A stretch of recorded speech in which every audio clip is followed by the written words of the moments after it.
In the many years that I've been coaching business owners, I noticed that all too often they're unaware of the early warning signs of their impending doom.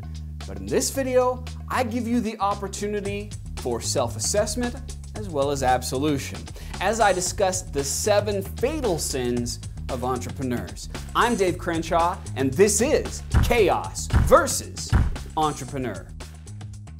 Sin number 1 is fear.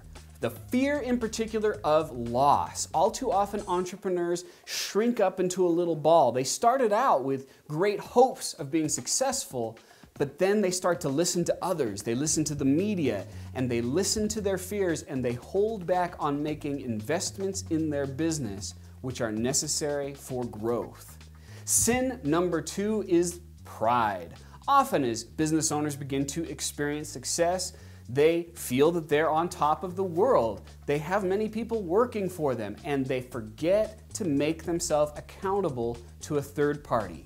A mentor or a coach is very helpful in keeping you humble and on the straight and narrow. Number 3, the third sin, is impatience. Now this may surprise many people, but entrepreneurship shares more in common with farming than with winning the lottery. And entrepreneurs who are impatient forget to plant seeds and water and grow and harvest. And instead, they get seduced by get-rich-quick ideas. Sin number 4 is greed. Now, entrepreneurs want more. That's in their nature, and there's nothing wrong with that. The problem is when more becomes a substitute for enjoyment of what you've achieved so far. You see, some entrepreneurs are so obsessed with more salary, a bigger house, bigger sales, whatever it is, that they forget to stop and enjoy the harvest along the way. And that burns them out and burns the other people around them out as well. Sin number 5 is ignorance. I'm not talking about the ignorance of not reading or attending seminars. Entrepreneurs are good at doing that. I'm talking about the ignorance of the data. Are you asking questions of your customers and your employees? Are you split testing in your marketing, or are you just throwing darts at the board? Ignorance is a sin that creeps up on entrepreneurs who have early success.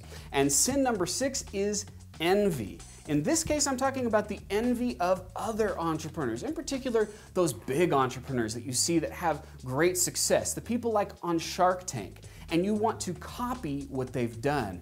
That is a fatal sin. Instead, you want to do things your own way, and you don't want to have multiple businesses early on. You want to focus on one business, bring it to mastery, and then later on you can be like those people that you admire. And finally, the 7th sin of entrepreneurship is gluttony.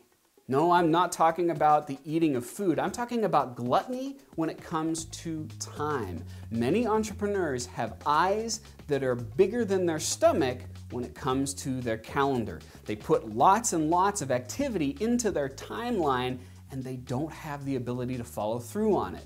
And that hamstrings their success. Now, this is your opportunity. You may confess your sins below, or if you wish, you can add to my list of the fatal sins of entrepreneurs. Please comment below. And as always, if you've got a question you'd like me to answer on a future edition of Chaos versus Entrepreneur, ask that below as well. Thanks for watching, and sin no more.